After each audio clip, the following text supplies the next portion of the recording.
Hi, I'm Erin with Body of Light Studio. Today we're going to do a yoga series to open your hips, work on your balance, and increase your focus.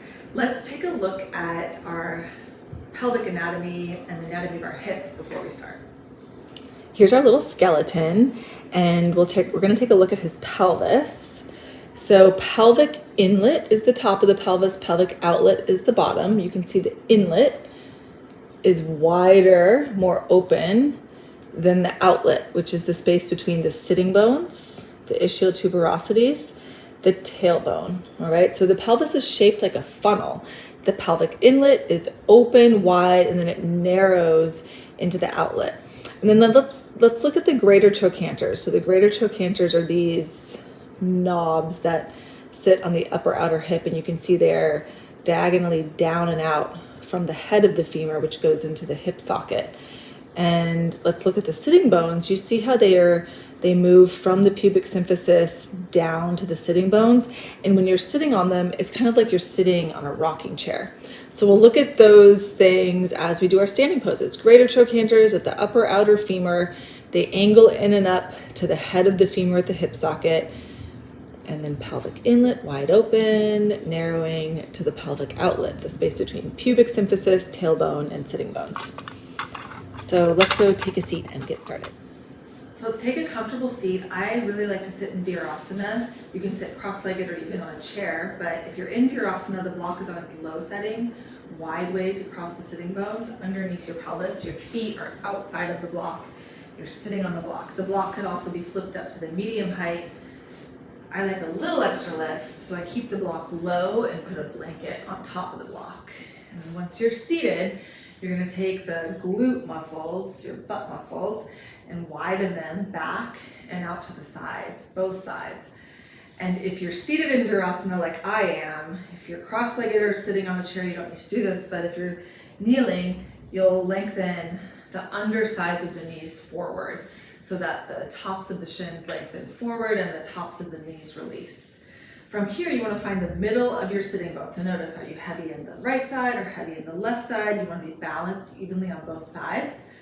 Anchoring the tail down, and we'll interlace the fingers, flip the palms, and reach the arms up. Now observe what happened in your pelvis. If when you lift your arms up, notice, do you rock forward on the sitting bones and do you push the back ribs forward and up?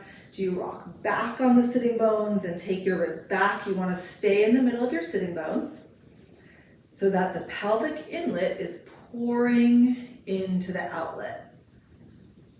The sitting bones are anchored down and you're growing the spine up out of the pelvis. Triceps are wrapping forward, humeral heads gliding into their sockets. Release your hands. You'll interlace your hands behind you, same pointer finger on top, and roll the shoulders open so you peel the shoulders back. And then observe again, did you pop the front ribs open? Did you roll forward on your sitting bones? Did you rock back on your sitting bones? Did you close the front ribs? You want to keep the back ribs lifting off of the pelvis and stay centered in your seat. And release your hands. We'll do the same thing other side. So you'll interlace your fingers with your other pointer finger on top. This is often the awkward interlacing. Flip the palms, really stretch your thumbs. Inhale, the arms stretch up. Go ahead and let the shoulders crawl really high up towards your ears so you get nice and long through the sides of the rib cage. Now keep that length up the sides of the rib cage and just let the shoulders release down. Keep turning the triceps forward, and maybe you can bring your arms back farther by your ears. And then release your hands down, same pointer finger on top, interlace the hands behind you, and roll your shoulders open so that the biceps are turning out and your triceps are wrapping back and in towards one another. Grow tall into the crown of your head. Keep anchoring the tail down. Your pubic bone is slightly lifting, the tail is strongly anchoring down. Even weight in the right sitting bone and the left sitting bone. And release your hands into your lap. Let's set the padding off to the side. Keep it close by because you may need it for this next one. You're gonna come onto your hands and your knees. I'll show you this once from the side and then once from the front. You'll straighten your left leg back behind you. Keep your left toes on the ground. Right foot swings to the left. So the knee stays in place. You're just pivoting on the knee. And then you'll tuck your left knee behind your right knee. Grab a hold of your block or your blanket and sit down, and you've got your Gomukhasana, your cow face legs. So from the front, you can stay there if you're already in it. I'll show you from the front. You stretch your right leg back behind you, stretch your left leg back behind you, swing your right foot over to the left, you tuck your left knee in, feet widen, and then you sit down. And you might need to be quite high. So you may need to be seated pretty high because you do want your feet approximately equidistant from your hips. So if one foot's really close and one foot's really far, see if you can find a way for them to meet in the middle. And if that's not possible, or if you feel like you're really hiked up on one hip, you want to be even in both sitting bones, feet equidistant from your pelvis. Maybe a blanket or a pillow or a block underneath you will help with that. And then we'll stay here. Let's prop our hands up by our sides. Feel your sitting bones on the ground, even weight in both sides. And if you do not feel a pretty deep stretch in your glutes and your hips, then you can start to rock forward. Some people feel more of a stretch when you're seated upright. Some people will feel it more when you're leaning forward. So do what works best for your body. If you're leaning forward, you want to keep the spine long. Notice if you're coming into this kyphotic posture, this flexed posture in your upper spine and your thoracic spine. Keep lifting the sternum up. And if your hands are forward, you're pushing your hands down and forward to ground your sitting bones. You don't want to be rolling the weight into your knees. You want to keep rooting the weight down into your sitting bones. When you're seated, your weight is in your seat. Think about your ribs. They expand wide out and up as you inhale, like a bucket that would have double bucket handles. You inhale, the ribs swing out and up, and as you exhale, they release down and in. Lengthen the back of the neck wherever you are. Soften your jaw. Maybe you go a little farther forward. We'll take 2 more breaths here. Using your hands to help weight your sitting bones evenly. Hands are either pushing forward and down if you're leaning the spine forward, or pressing down into the ground if you're seated upright. And then you'll come again onto your hands and your knees, unravel your legs, and we'll do the other side. So this time you'll take your right leg back behind you, swing your left foot over to the right, wrap your right knee in behind your left, and you'll sit down. Your knees are stacked. It's nice to get this calf muscle of the top leg out of the way. And you want to be even on both sitting bones. So on this side, I actually need a little bit of height underneath my pelvis in order to keep my sitting bones evenly grounded. Otherwise, I'm like hiked up and leaning on the right side. So again, you can either stay upright or, well, actually, let's check our feet first. So you want feet equidistant from your hips, knees stacked, evenly weighted in the left sitting bone and the right sitting bone. And either you can have your hands by your sides, pressing down to grow the spine tall, or you start to rock forward on your sitting bones. Remember, the sitting bones are like rockers here, and you rock forward on the sitting bones to bring your hands forward. If you're starting to hinge forward from the hips, your hands are pushing forward and down to root the weight deep back into the pelvis. Are you overarching the front of the throat? You want to grow long through the throat, through the cervical spine. Separating the back teeth, so your soft jaw, resting your tongue at the roof of your mouth. You can close the eyes or keep your gaze deep and wide. Soft eyelids, feeling the bottom eyelids widening out to the sides. And then check in with your breath. The inhale moves down the spine. The exhale moves up the spine. If you're hinging forward, you could walk a little farther forward. We'll take like 3 or 4 more breaths here.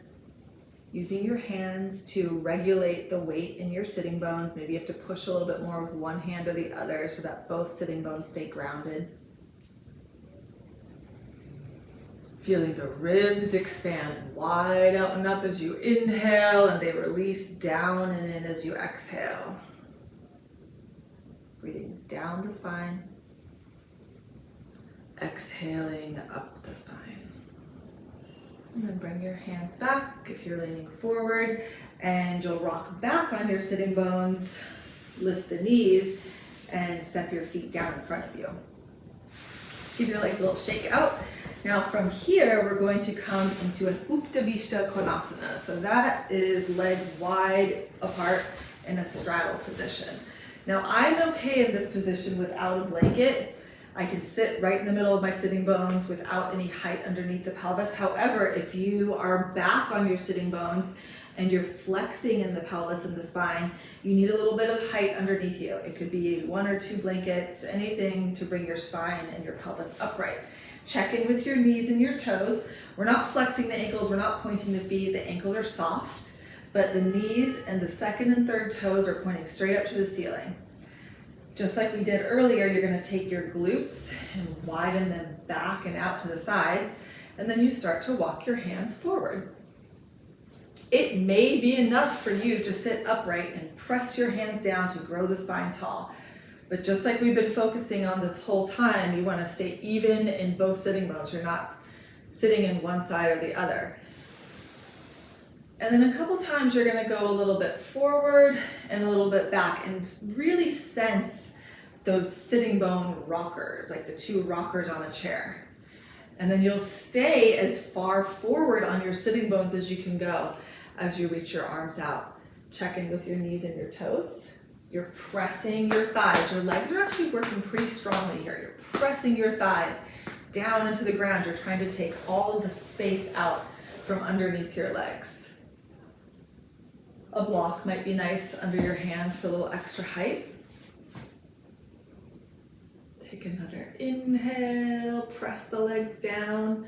Maybe you rock more forward on your rockers. Grow the inner thighs out of the pelvis, from the pubic bone to the inner knee. You're reaching wide out of the pelvis.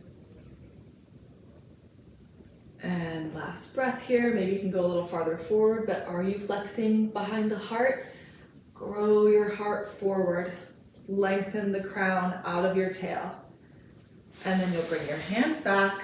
Hold onto your knees from the insides of your legs. Using your arms, you're gonna lean back and bring your legs together. All right, from here, let's stand up, and we're going to take Uttanasana, chair pose. This one is also called fierce pose. Ooh, I have a little ant that was biting me on my side. All right, so you're gonna put the block up as high as you can next to your pubic bone. If you don't have a block, it's fine. You can just do this without the block. I like the block because as we sit into the chair, you can go ahead and sit down.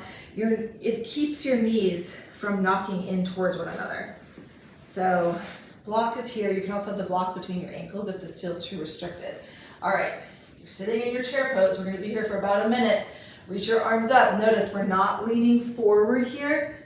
You're trying to keep your spine as upright as possible. The pubis is gently lifting, but not so much that you tuck. You wanna free your tail up behind you, open the sitting bones wide behind you, lift the pubis, and reach the arms up. Every time you inhale, lift your back ribs off of your pelvis. Every time you exhale, sit lower. You're creasing the ankles back. You're creasing the hips back. Inhale, the back ribs lift up. Exhale, you sit lower, but don't lean forward. Keep your spine upright. Let's do that one more time. Inhale. Exhale as low as you can go.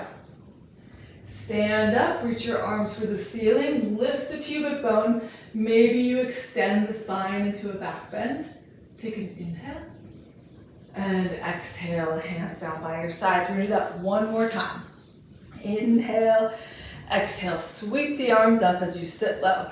Now, if this is too much on your shoulders, you can reach your arms out to the sides. You could have your hands on your hips. If your hands are on your hips, have your thumbs behind and your fingers forward, and you're squeezing your elbows together like they could touch behind the back. Sit low, keep the spine lifted. About another minute here. I love these standing poses for opening up the hips because you're working the muscles in this open position. The sitting bones are opening, the pelvic outlet is opening. We tend to grip around the tail a lot, really tucking the tail, squeezing the sitting bones closed. In this position, you're opening the sitting bones, you're sitting down into that open space, and you're having to work your muscles in this open position. Lift the pubis up, lift your back ribs up. Let's take 3 more breaths. Inhale, exhale, sit low, shoulders soften down the back. Inhale, lift the spine, lift your back ribs, go a little lower. One more time, inhale. Exhale as low as you can go, and then shoot up to the ceiling, lift the pubis, maybe you back bend. Big inhale. And stand up, hands down by your sides. Okay, next set. We're gonna do 2 more standing poses. The next one we're gonna do is Eagle, Garudasana. So earlier we did Cow, Gomukhasana, now we're doing Eagle, Garudasana. You're gonna take your right leg and wrap it once, or maybe twice. Those toes could slide behind the other leg around your left leg. If this is tough on the balance, you can have a chair or a stool close by, maybe you're at the wall. You can also have your right toes on the ground like a little kickstand. If your foot does not wrap twice, you're gonna press your right foot and your right shin into your left outer leg.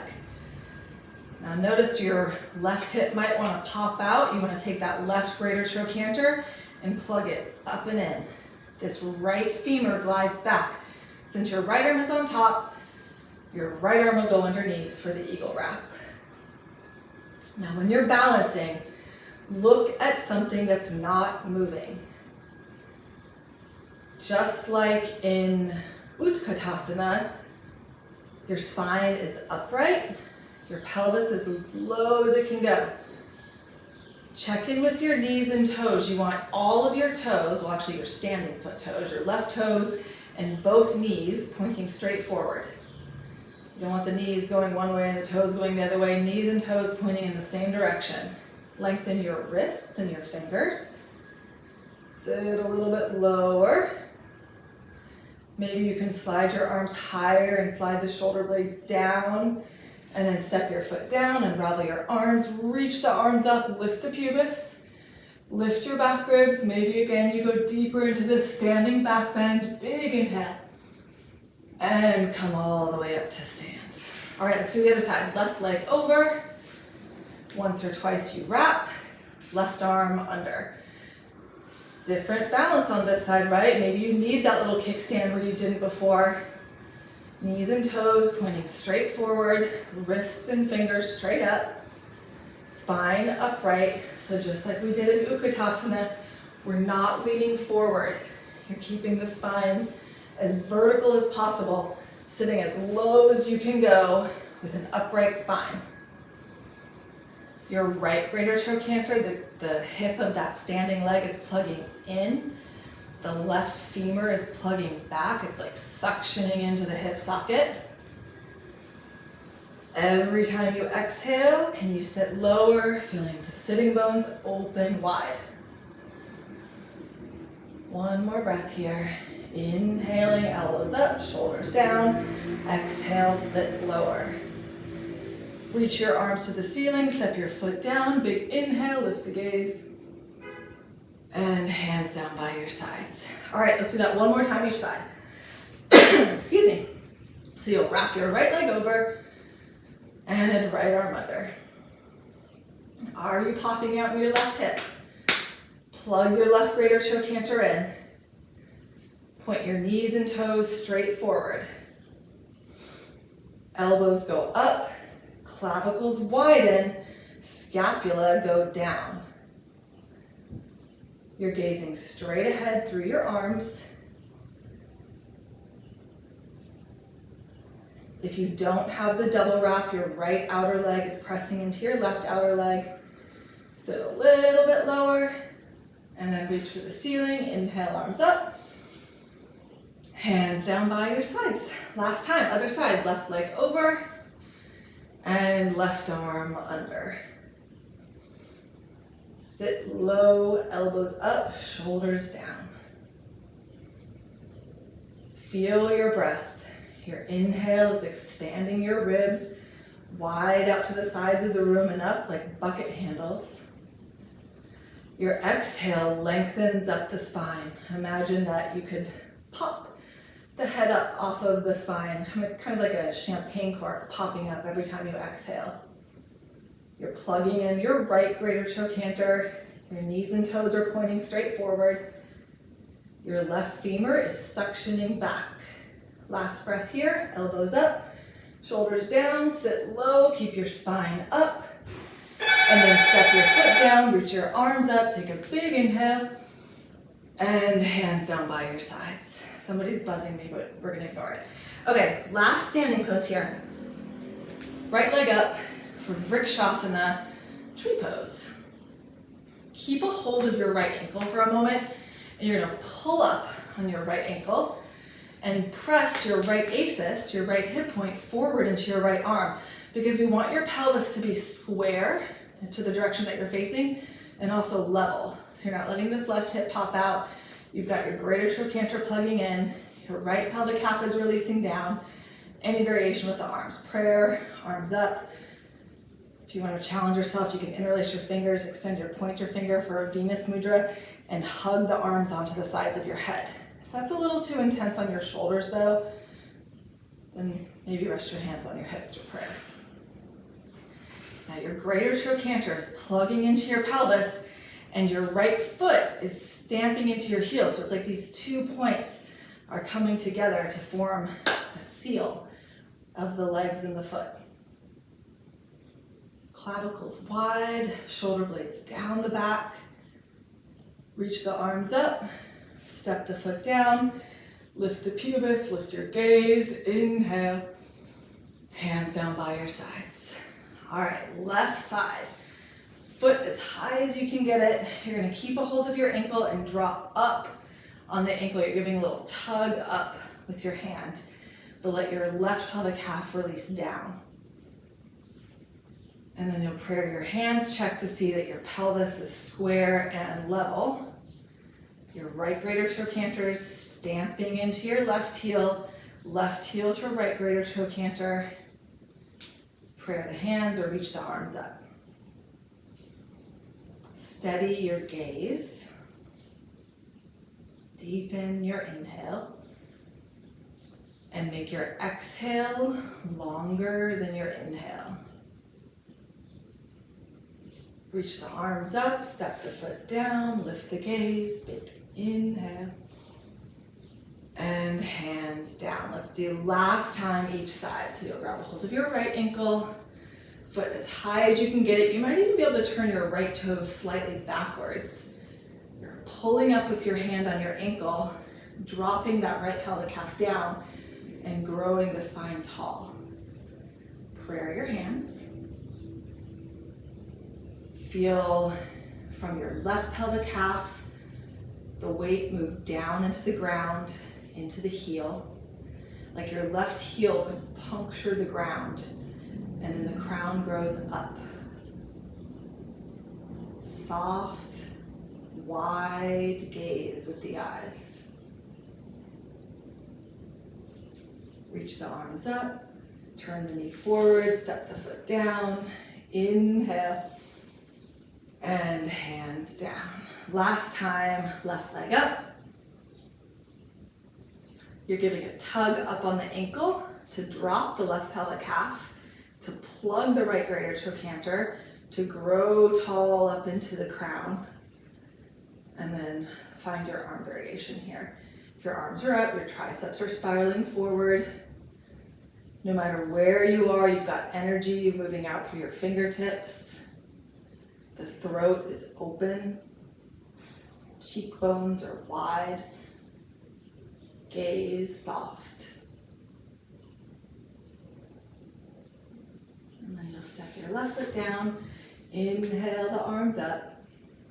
And hands down by your sides. Take a moment to stand in Tadasana. The arms have energy, but they're not stiff. You want straight arms by your sides, middle fingers in line with the side seam of your pants, shoulders rolling back, but the energy is flowing down and out through your arms. Close your eyes. Feel your weight pour down from your pelvis into your feet, and your spine grow up from your pelvis out through the crown of your head. Slide your eyes open. And we're finished. Thanks for joining today. See you soon. Bye.